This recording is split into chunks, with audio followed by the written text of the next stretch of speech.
ఎలా అనిపించిందమ్మా మీకు game? Sorry Pushpa song ఎలా అనిపించింది? కిసిక్ సాంగ్ అంత బాగా అయితే ఏం అనిపించలేదండి. ఎందుకు బాగాలేదు అనుకుంటున్నారు మీరు? అంటే చూస్తున్న ఐటమ్ సాంగ్స్తో పోలిస్తే ఇదైతే అంత బెటర్గా అయితే ఏం అనిపించలేదు. దానికంటే అంత బెటర్ అయితే ఏం అనిపించలేదు. కానీ శ్రీలీల డ్యాన్స్తో ఏమైనా చేస్తుందేమో చూడాలి. ఎందుకంటే తన డ్యాన్స్ చాలా బాగా చేస్తుంది కదా. సో ఎలా చేస్తుంది ఏంటి అనేది తన డ్యాన్స్తో. అల్లు అర్జున్ ఎవరు బీట్ చేయలేరులేండి. అంటే ఎన్టీఆర్, అల్లు అర్జున్ వీళ్ళ డాన్స్తో పోలిస్తే ఇంకెవరు? అంటే గర్ల్స్లో చూస్తే తమన్నా, హీరోయిన్స్లో చూస్తే తమన్నా, శ్రీలీల వీళ్ళు బాగా చేస్తారు. ఓకే, ఇప్పుడు మనకు గేమ్ చేంజర్ వస్తుంది సంక్రాంతికి, అదే పుష్ప 2 వస్తుంది. మరి ఏ సినిమాకి వెళ్తారు మీరు? నేనైతే అనుకుంటున్నారు గేమ్ చేంజర్ అనుకుంటున్నాను. అంటే పుష్ప 2 కూడా చాలా భారీ అంచనాలు ఉన్నాయి. కాకపోతే అది ఎంతవరకు రీచ్ వెళ్తుంది అనేది మాత్రం చెప్పలేము.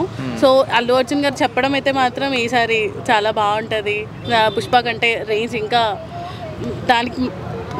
దానికంటే బెస్ట్ ఉంటుంది అంటున్నారు. కానీ చూడాలి. గేమ్ చేంజర్ కంటే ప్రీ రిలీజ్ బిజినెస్ పుష్పకి ఎక్కువైంది కదా. పుష్పకి అంటే దానికి పుష్ప 1కి ఇచ్చిన రేంజ్ అలా ఉంది కాబట్టి పుష్ప 2 కూడా ఆ మాత్రం ఇదేది. గేమ్ చేంజర్ అంటే ఇప్పుడు వస్తుంది కాబట్టి చూడాలి. త్రిబుల్ ఆర్ తర్వాతకి గేమ్ చేంజర్ కాబట్టి రామ్ చరణ్కి ఒక మంచి అండ్ దట్ మెగా ఫ్యామిలీ కాబట్టి ఖచ్చితంగా పెద్ద ఫ్యాన్ బేసే ఉంటుంది. గేమ్ చేంజర్ ట్రైలర్లో కూడా ఏం లేదు కదా. గేమ్ చేంజర్ ట్రైలర్లో నాకేంటి అంటే హీరో ఒక different looks and fight scenes ఇవైతే బాగా అనిపించింది. శంకర్ గారు ఫ్లాప్లో ఉన్నాయి కదా మూవీస్ అని. మేబీ దీంతో హిట్ అవ్వచ్చేమో, చెప్పలేము కదా. ఎవరితో ఎలాంటి హిట్స్ వస్తాయి, ఎలాంటి స్టోరీతో ఏది హిట్ అవుతుందని తెలియదు. సో చెప్పలేము. చాలా మంది పుష్ప అంటున్నారు, మీరేంటి గేమ్ చేంజర్ అంటున్నారు? అంటే నా అభిప్రాయం అయితే గేమ్ చేంజర్ అనుకుంటున్నాను. సారీ. మరి కిసిక్ సాంగ్ ఎలా అనిపించింది? మరి కిసిక్ చెప్పాను కదా, అంత అయితే ఏం అనిపించలేదు.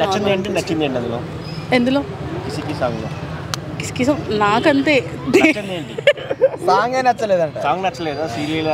శ్రీలీల డాన్స్ కోసమైనా మేబీ హిట్ అవుతుందేమో అని చెప్తే అంటున్నాను కదా. సాంగ్ అయితే ఏమోలే కానీ పుష్ప టికెట్ ప్రైస్ 750 రూపీస్ దాకా ఉందంట. మనం మీరు సామాన్యులు పోగలుగుతారా? మీరు ఏమంటారు? నాకు తెలిసి ప్రైజెస్ కొంచెం తక్కువ చేస్తే బెటర్ అని నా ఫీలింగ్. ఎందుకంటే ఇప్పుడు ఓన్లీ హై రేంజ్ ఉన్న వాళ్ళంటే పోగలుగుతారు. మిడిల్ క్లాస్ వాళ్ళు పోవాలంటే మరీ 750 రూపీస్ పెట్టి పోవడం అవసరం. ఇంకొన్ని రోజులు అయితే ఓటీటీలోనో లేకపోతే బ్లాక్లోనో చూద్దాంలే అని ఫీల్ అవుతూ ఉంటారు. సో అట్లా బాహుబలి రికార్డ్ బ్రేక్ చేద్దాం అనే ఫీలింగ్ లో ఉన్నారు కదా పుష్ప వాళ్ళు. బాహుబలి రేంజ్ వెళ్తుంది. అప్పుడు 150-100 రూపాయలు టికెట్ 2,000 కోట్లు కొట్టింది. ఇప్పుడు అంటే ఇయర్స్ బ్యాక్ అనుకోండి, ఆబ్వియస్ గా అది. సో మరీ దాన్ని బీట్ చేస్తాను మాత్రం అయితే నేను అనుకోవట్లేదు. మరి దంగల్ రికార్డ్ బ్రేక్ చేస్తా అనుకుంటారు. 1800 కోట్లు వచ్చినాయి దంగల్. పవన్ కళ్యాణ్ ఫ్యాన్స్ ఏమంటున్నారంటే గబ్బర్ సింగ్ ని మించి చాలు, మాకు గబ్బర్ సింగ్ లాగా లేదు మూవీ, అది క్రాస్ చేసి క్రాస్ చేస్తారు. అదైతే క్రాస్ చేస్తారు. ఓకే, ఓవరాల్ గా మూవీ ఎన్ని వేల కోట్లు కొట్టచ్చు పుష్ప 2?